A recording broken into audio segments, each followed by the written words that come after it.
बिस्मिल्लाहिर्रहमानिर्रहीम। अस्सलाम वालेकुम। आज 4 दिसंबर है और दिन है सोमवार का। बड़ी खबर है और वो ये है कि 8 फरवरी के इंतखाबात मुलतवी होने के तरफ जा रहे हैं और उसके लिए 4 ऐसी चीज़ें आज के दिन में, सिर्फ सोमवार के दिन में 4 ऐसी चीज़ें हुई हैं जो ये बताती हैं कि इलेक्शन मुलतवी होने जा रहे हैं। सबसे पहले आज हमारे दोस्त फ़हीम अख्तर ने एक ख़बर ब्रेक की और आज फ़हीम अख्तर ने 2 ऐसी ख़बरें ब्रेक की जो बहुत बड़ी ख़बरें थी आम इंतखाबात के हवाले से। पहली ख़बर फ़हीम अख्तर साहब ने ये ब्रेक की थी कि जो इलेक्शन कमीशन को फंड्स नहीं फराहम किया गया वफाकी हुकूमत की जानिब से, और उस पर उन्होंने बताया था कि आज जो है वो ख़त लिखेंगे चीफ इलेक्शन कमिश्नर निगरान वज़ीर आज़म को और सेक्रेटरी ख़जाना को तलब भी किया गया। और जो आपको फिगर बता दूं कि जो आम इंतखाबात के लिए बजट रखा गया है वो 42 अरब रुपए हैं, लेकिन जो टोटल इलेक्शन कमीशन को अब तक दिए गए हैं वो 10 अरब हैं। यानी आप देखें कि पीछे टोटल दिन रह गए हैं तकरीबन कोई 62-63 इलेक्शन में से, और अब तक सिर्फ 10 अरब दिया गया है और बाकी नहीं दिए गए थे। और इलेक्शन कमीशन को फौरी तौर पर जो रकम चाहिए वो 17 अरब रुपए दरकार है। सेक्रेटरी खजाना को बुलाया गया, उन्होंने आकर बताया है कि 2 दिन के अंदर अंदर जितने फंड इलेक्शन कमीशन को चाहिए वो दे दिए जाएंगे। एक तो ये खबर है, लेकिन उसके बाद फिर दूसरी खबर ये आई कि इलेक्शन कमीशन को 17 दरखास्तें मौसूल हो चुकी हैं इंतखाबात में को डिले करने के हवाले से, और अब इलेक्शन कमीशन वो सुनने जा रहा है। ये दूसरी खबर थी।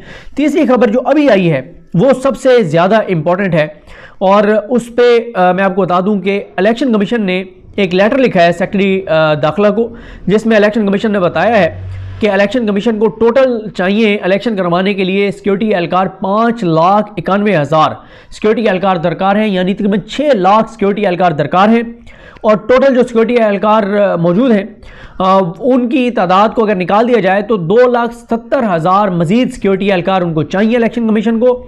और उन्होंने कहा कि पाक फौज और दीगर सिविल आर्म फोर्सेस की फराहमी को जो है वो यकीनी बनाया जाए। इसमें एक बहुत इंपॉर्टेंट चीज़ ये है कि जो बताया गया है कि 9,000 रिक्वायरमेंट है इस्लामाबाद की, 4500 मौजूद हैं, 4500 की और ज़रूरत है।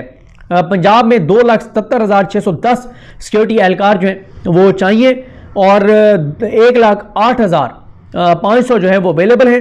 1,69,000 की शॉर्टफॉल है, जो कमी है।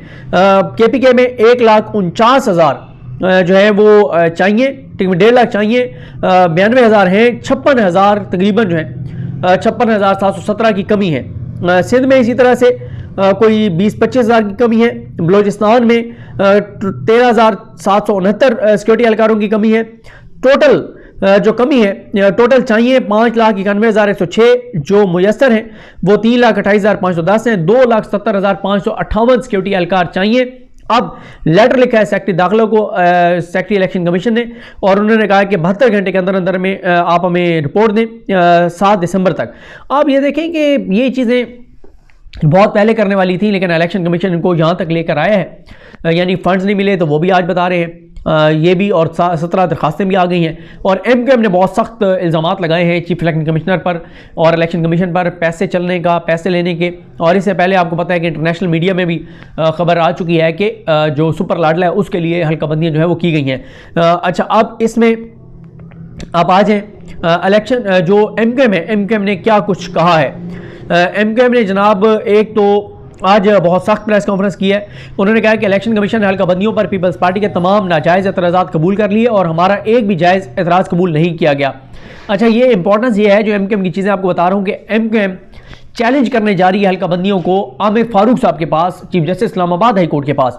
हल्काबंदियों का मसला है सक्खर का, हैदराबाद का, कराची का, लेकिन चैलेंज वो करेंगे आमिर फारूक साहब के पास। ये उन्होंने आज ऐलान किया है। वो कहते हैं सिंध को 2 हिस्सों में तकसीम कर दिया गया है, अब सिर्फ ऐलान होना बाकी है। पीपल्स पार्टी ने, ये बहुत इंपॉर्टेंट है, पीपल्स पार्टी ने खरबों की करप्शन की। वो इन खरबों में से 5 साल बाद इलेक्शन पर भी खर्च करते हैं। लगता है कि दरिया की तरह बहाए गए पैसों में से कुछ पैसे इस इमारत, इलेक्शन कमीशन की तरफ इशारा करते हुए कहा कि कुछ इस इमारत में भी आ गया है वो पैसा। उन्होंने बहुत संगीन इल्जाम लगाते हुए कहा कि हमने दुरुस्तगी की बात की तो इलेक्शन कमीशन हल्काबंदियों को मजीद खराब कर दिया। पैसा बोलता है और पैसा बोल रहा है। जहां हल्काबंदियों में इतना जुल्म और नाइंसाफी हो वहां लेवल प्लेइंग फील्ड जो है वो कैसे हो सकती है। फिर वो कहते हैं कि पीपल्स पार्टी को जितवाने के लिए सिंध में हल्काबंदियों में तब्दीली की गई। इलेक्शन कमीशन ने हैदराबाद में पीपल्स पार्टी के एक चहेते को जितवाने के लिए हल्काबंदियों में तब्दीली की। इलेक्शन कमीशन में हल्काबंदियों में पीपल्स पार्टी के लिए पेवंदकारी की।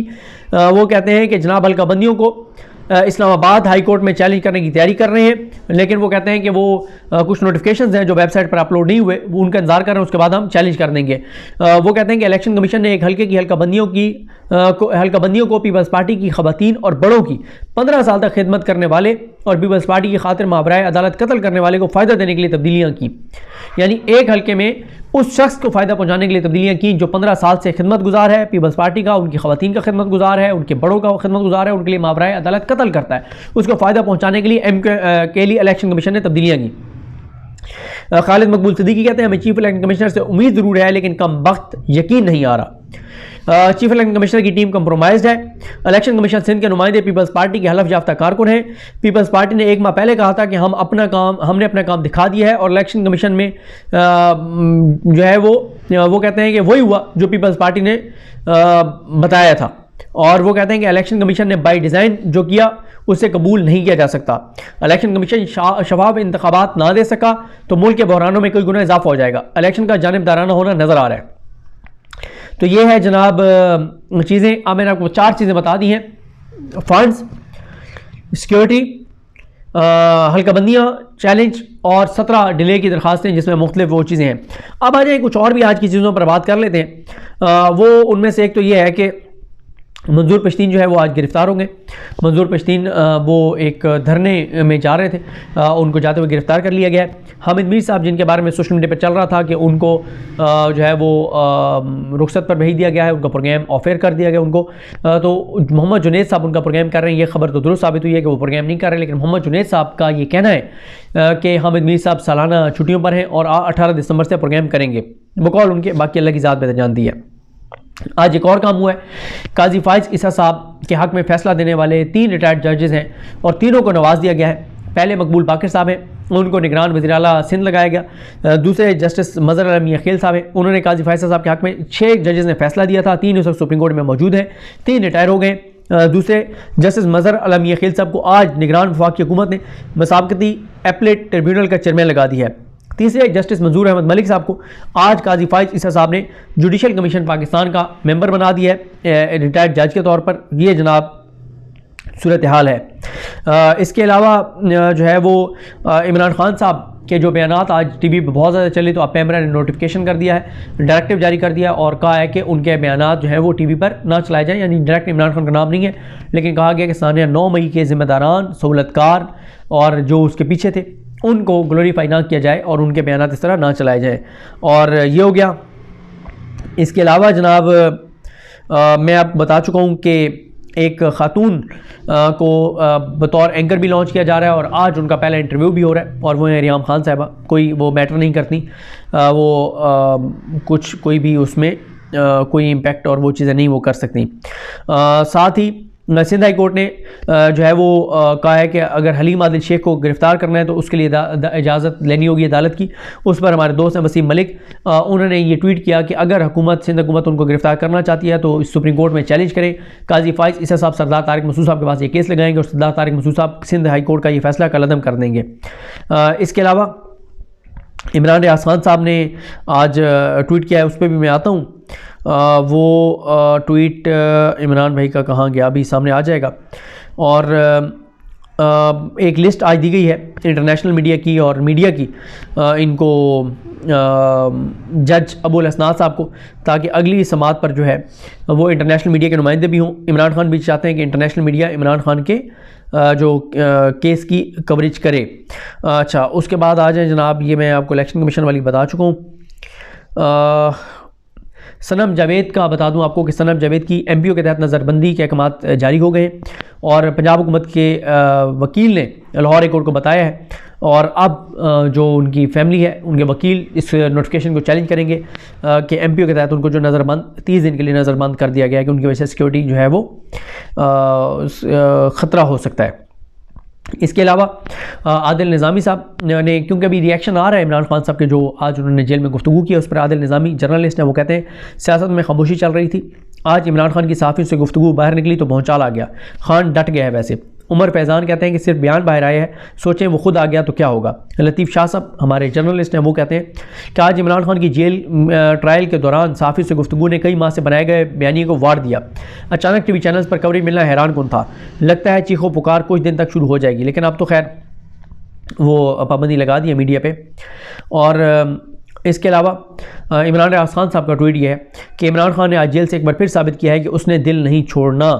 और वो उनका क्लिप नमीज़ राजा साहब का चल रहा है जिसमें उन्होंने कहा था कि इमरान खान आपको 1000 में से 1000 दफ़ा गलत साबित करेगा। और PTI का आज दफ्तर जो है वो 9 मई के बाद जो दफ्तर लाहौर वाला बंद पड़ा था वो आज खोल दिया गया है। और मोहम्मद उमैर ने अपना एक पुराना ट्वीट रीट्वीट किया है दोबारा, जिसमें वो कहते हैं कि इमरान खान के सबसे बड़े नाक़िद हफीज़ुल्लाह नियाज़ी ने कहा था कि इमरान खान में लोगों को हैरान कर देने की सलाहियत खौफनाक हद तक पाई जाती है। जिनका ख्याल था कि खान जेल में 4 दिन नहीं निकालेगा, उसने C क्लास सहूलतों में महीना गुजारते हुए सहूलियात मांगने की बजाय किताबों के बाद वर्जिश की मशीन मांग ली। ये पुराना उनका ट्वीट है। अब तो खैर मामला 4 माह के इमरान खान को मुकम्मल हो गए। जमशेद दस्ती ने आज टेलीफोनिक खिताब किया एक मेले से, उस पर एक और ट्वीट करते हुए एहतशाम कियानी साहब ने लिखा है कि KPK के बाद पंजाब के मुजफ्फरगढ़ में भी तहरीक इंसाफ के कारकुन बड़ी तादाद में बाहर निकला है। प्रोग्राम तो वाकई डैश डैश डैश दिखाई दे रहा है। ये एहतशाम कियानी साहब कह रहे हैं। अंतर काज़मी साहब कहते हैं कि आज मीडिया से इमरान खान की गुफ्तगू से एक चीज़ तो वाज़ेह हो गई है कि उनका जो भी सियासी मौक़िफ़ गिरफ्तारी से पहले था, जेल में भी उनका वही मौक़िफ़ है, किसी किस्म की कोई तब्दीली जो है वो नहीं आई। आखिर में मैं उनका पढ़ना चाहता हूँ आपके सामने कमर ज़ैदी साहब का ट्वीट। कमर ज़ैदी कहते हैं कि इमरान खान का जेल से बयान सुनने के बाद इस वर्ल्ड कप में मैक्सवेल की इनिंग्स याद आ गई। इंजर्ड हुए तो भाग कर रन्स बनाने छोड़ दिए, खुद पर यकीन था कि सिर्फ बाउंड्री से ही मैच जितवा दूंगा और वही हुआ, हारा हुआ मैच जितवा दिया। इमरान खान साहब बज़ाहिर सख्त मुश्किल में है, पार्टी टूट गई, चेयरमैन तब्दील, खुद जेल में, एक मुकदमे के बाद दूसरा मुकदमा, इंतखाबात में इंतखाबी निशान तक छीनने की खूब तैयारियां, साथ ही छोड़ गए ज़ाती किस्से कहानियाँ ज़बान ज़द-ए-आम, लेकिन हिम्मत की दाद देनी पड़ेगी। डटे हुए ऐसे हैं कि जैसे अगला वज़ीर-ए-आज़म उन्होंने ही बनना है। अब वो भाग कर रन्स नहीं ले रहे, ज़रा सा मौका अदालत की जानिब से मिलने पर चौके छक्के लगा रहे हैं। और उनके बकौल राउंड में बैठे लंदन से डील करके आने वाले वोट को इज्जत दो का नारा लगाने वाली पार्टी के सरबराह ताकतवर लोगों की हिमायत के बावजूद इलेक्शन में जाने से घबरा रहे हैं। क्या इमरान खान को उनका यकीन ये मैच जितवा देगा? मामला बड़ा दिलचस्प है। नसीम सिद्दीकी साहब कहते हैं कि इमरान खान की ज़रा सी जेल में सहाफ़ी से गुफ्तगू, सारे चैनल्स की स्क्रीनें भर गई, सोशल मीडिया पर खबर रुकने का नाम नहीं ले रही। सोचें जिस दिन तस्वीर बाहर आई उस दिन सोशल मीडिया का क्या हाल होगा। तो ये जनाब सूरत हाल है। और आज जो है वो इसके अलावा यही 12 की इंपॉर्टेंट चीज़ें थी। मुझे अपनी दुआ में याद रखें। अल्लाह की हम सबका हामी नासर। अल्लाह हाफ़िज़।